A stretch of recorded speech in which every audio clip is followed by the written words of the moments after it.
Hello, everyone. Hopefully, third time is the charm. First time I got COVID when I tried to do this, and then just today tried to do it as part of a live Q&A, and technologically it all failed. So, although unfortunately this won't be live, won't be able to get this information out there, and so hopefully this will work. Fingers crossed. All right. Okay, well, so the first part of this will sound familiar who were watching on YouTube or Facebook until it all collapsed. But now you'll actually be able to see the PDFs, hopefully, and actually see the studies that I'm talking about. We all know there are recommended daily intakes of essential nutrients like vitamins to prevent deficiencies, but hopefully you can see that. But recently, the first dietary recommendation for a bioactive food compound was published. Bioactive food compounds, as you can see in green here, are not necessary for basic human needs, but may have health benefits. For example, these plant metabolites here in red, known as flavonoids. Flavonoids are a type of polyphenol, which the most commonly consumed one is these flavonthiols, also known as just flavanols. A review of the literature here up in blue suggests that intake of 400 to 600 milligrams a day of these flavanols would be beneficial for cardiovascular protection, such as here in red, potential for improving blood pressure, cholesterol, blood sugar, right? Now note here in gray that this is specifically a food guideline, not a supplement guideline, though really it's actually more like a beverage guideline, since if you look at the, zoom out a little bit there, if you look at the primary sources, it's really tea. Green or black is the easiest way to reach those levels, though there's certainly some in a variety of berries and cocoa. However, dun, dun, dun, dun, there's an enzyme called polyphenol oxidase that can break down these wonderful polyphenols like flavonoids. That is what makes certain fruits and vegetables, as you can see here in green, brown when you cut them, such as bananas and potatoes. Now, why would a plant do that to itself? Well, apparently, it is a defense mechanism. It's part of the plant's immune system, as you can see there in orange. When exposed to oxygen, what happens is that polyphenol oxidase can oxidize polyphenols into these breakdown products, which have antimicrobial activity.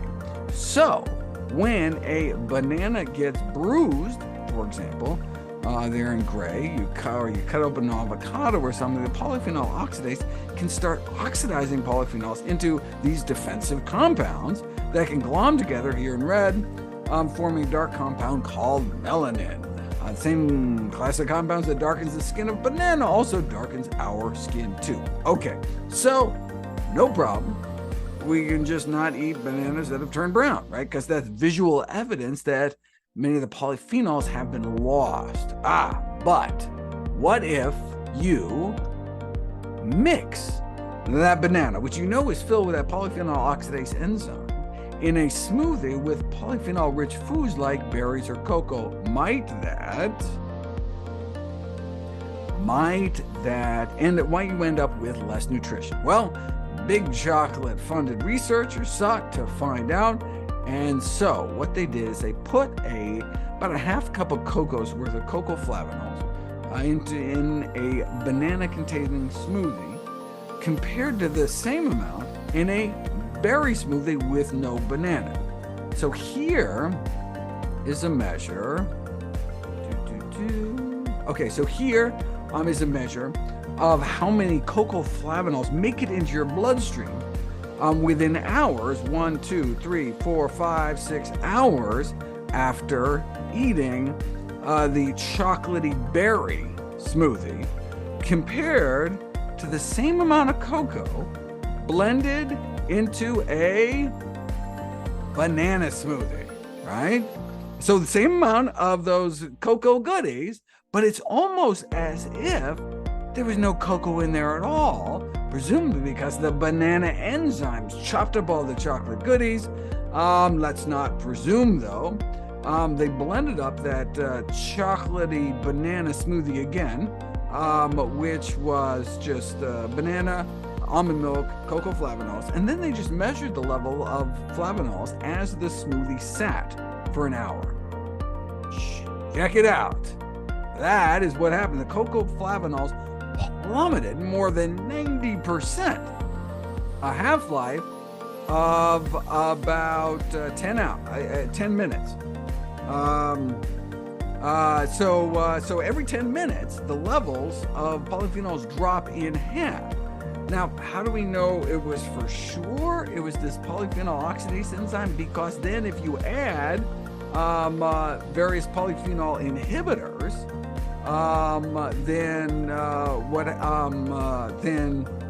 then they block the effect.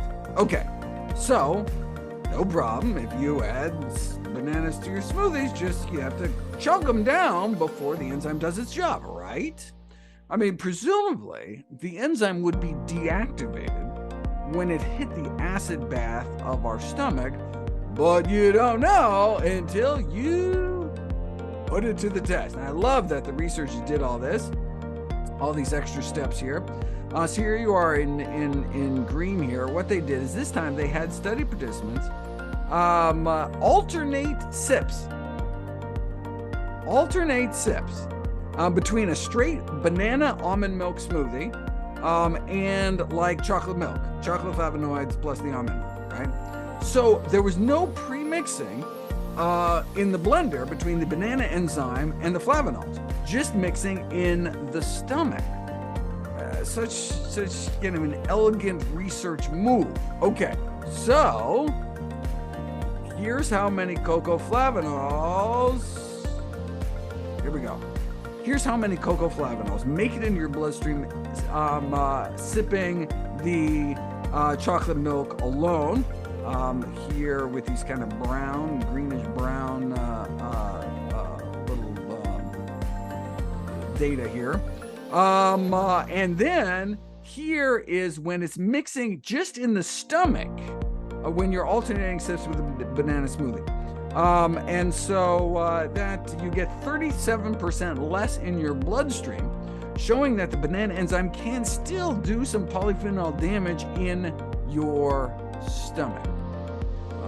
It's starting to get dark, and so my screen's going to start to yellow because I cut out the blue blocker, a blue blocker effect, but I just turned that off, so we should be good. Okay.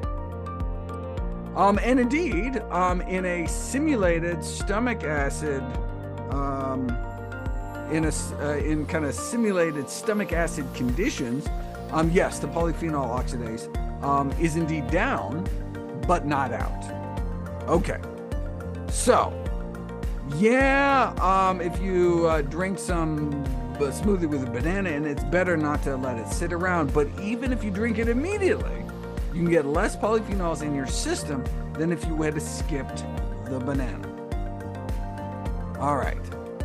But bananas make smoothies so rich and creamy. I mean, anything we can add to the smoothie to counteract, that's exactly what I'll cover next. But not really next, because that's what I would have said in a video, but we're on. Actually, it's, let me turn down that light a little bit. Okay, it's okay. All right. Let me just take a few seconds with this story to ask for your help. We originally made this a YouTube fundraiser, but now it's not really on YouTube. If you're watching this on nutritionfacts.org, and you find this valuable, please consider making a tax-deductible donation to support this wonderful work. And a show of thanks. We don't accept money from food companies or supplement companies or, kitchen gizmo companies like you. So thank you so much for your support. Okay. back to our regularly scheduled program. Even more polyphenol oxidase activity than banana, and it's a vegetable that's not a potato. That's not a white potato. All right, let's go look. Okay, 20. Let's find out. Aha, here we go. So here's polyphenol oxidase activity in various fruits and vegetables, and white mushrooms. White button mushrooms, as you can see, have more polyphenol oxidase activity than even bananas. Now, for those of you thinking, don't worry, I don't think expect to be adding any mushrooms into my smoothies anytime soon. Now, some people do add avocados to smoothies, or make like a chocolate avocado pudding. And here's a question: what if you eat mushrooms with a meal packed with polyphenol-rich food? Right? Might it mix in your stomach and decrease the absorption of like the anthocyanins in red cabbage or berries for dessert? Right? Look, you could also be having some potatoes with your meal, or eggplant with your meal, which also, as you can see, contains it. Now note though, however, this is for fresh produce, right? So, we're not worrying about the eggplant potatoes. The enzyme is utterly destroyed by cooking. So this is inactivation of the mushroom polyphenol oxidase enzyme, and as you can see, it plummets readily. And look, remember, we should be cooking our mushrooms anyway, right? Because of the agarotene, most of our mushrooms, you don't have to cook oyster mushrooms, but the white and crimini and portobello mushrooms, right? So problem solved, right? So you don't have to worry about cooked potatoes, cooked eggplant, cooked mushrooms. Okay. But who wants to cook their bananas though, right? What else could we put in a smoothie instead? My personal favorite is mango, which you buy. Do we have to worry about that having a polyphenol eating enzymes? Well, what happens when you cut open a mango? Does it go down? Which should show you exactly what this data shows here, and that is, if you look, that mango right here has maybe 500 times less than that banana. This is polyphenol oxidase in activity. This is the activity of that enzyme that destroys polyphenols like flavonoids, right?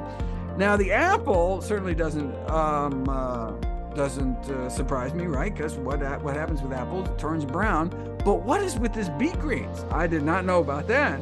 So if you're making a green smoothie, better to use something like kale, which has enzyme levels so low they're below the level of detection. Okay.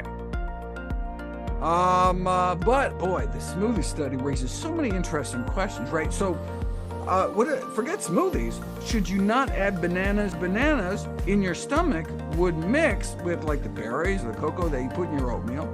And indeed, I no longer add bananas to my cran chocolate pomegranate breakfast bowl. That was one of my cooking videos. Since, I don't want to lose any of those polyphenols, there's so many wonderful ingredients in that, I don't want to lose any. I don't want any of those destroyed in your stomach when it all mixes with that enzyme. Okay, but what if you're not making something chocolate?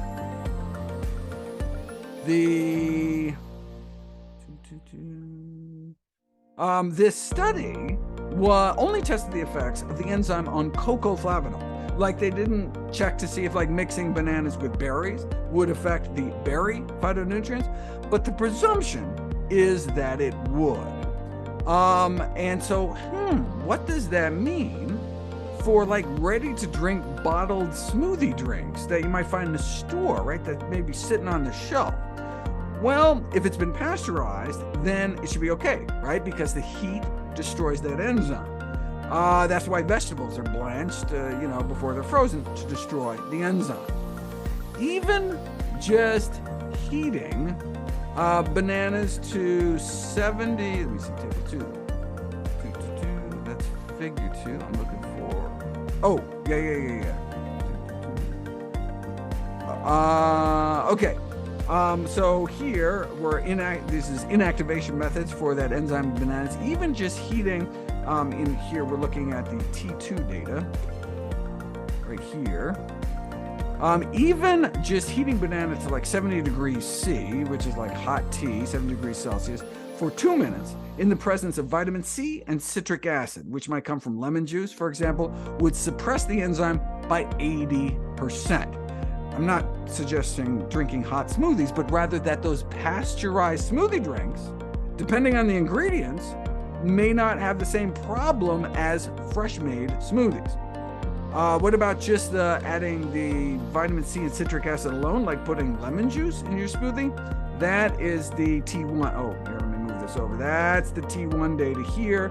And as you can see, it only cuts the enzyme activity by about 13% without the heating step. However, it does work wonders for apples.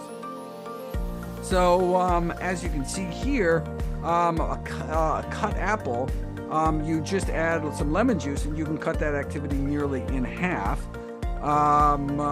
Explaining why adding lemon juice to your fruit salad, keeps the apples in the fruit salad from turning brown. Okay, anything we can add to a banana smoothie to inhibit the enzyme so we can still use bananas but somehow block the enzyme? Well, they used to put, there we go. They used to put sulfites in fresh fruits and vegetables to block that enzyme until they were banned in 1986, following cases of sulfite-induced asthma. They are still used in dried fruit, though, to prevent browning. The apricots on the left are sulfured with sulfites, and the ones on the right are not. It's purely cosmetic. You want to get the unsulfured, so you don't have to worry about sulfite-induced respiratory problems. Okay, sulfites are kind of off the table. But what about natural agents? What can we do for natural anti-browning agents to block this puppy? Well, as you can see in orange there, onion extracts can prevent the browning of pears. And then you see in gray, both fresh and cooked onion juice both work, but there has got to be something better for your smoothies. And indeed, pineapple juice, as you can see in purple there, does seem to help keep apples from browning, and bananas too, for that matter. But that was after soaking in pineapple juice for 3 days, so it's not clear if it would work right away. There was a study here underlined in yellow, comparing lemon juice and white wine to prevent browning in pastry dough. You've heard of hard cider, hard seltzer. Well, the lemon juice, it appears, beat out the wine, so better a lemon squeeze than drinking a hard smoothie. Anyway, okay, so that's the... let me stop sharing here. That's the story on bananas and smoothies. So should you not eat bananas? No, you can eat bananas anytime. You just don't want to eat bananas. Just at the same time, you have other healthy foods like berries, cocoa, tea. But like as a snack on its own, smoothie aside, still, you could impair some of the, you could destroy some of the phytonutrients if in time as a meal. And same thing with, uncooked mushrooms and some of those other things. Anyway, I'm sure this raised lots of questions, and I was hoping to take lots of questions today. That was before the tech disaster. Happy to answer next time I do Q&A. Thank you so much, everyone. Thank you for everyone who decided to support us this year. This will actually video on nutritionfacts.org, all polished and fancy, but didn't want to wait for you to get this important information. Have a good night.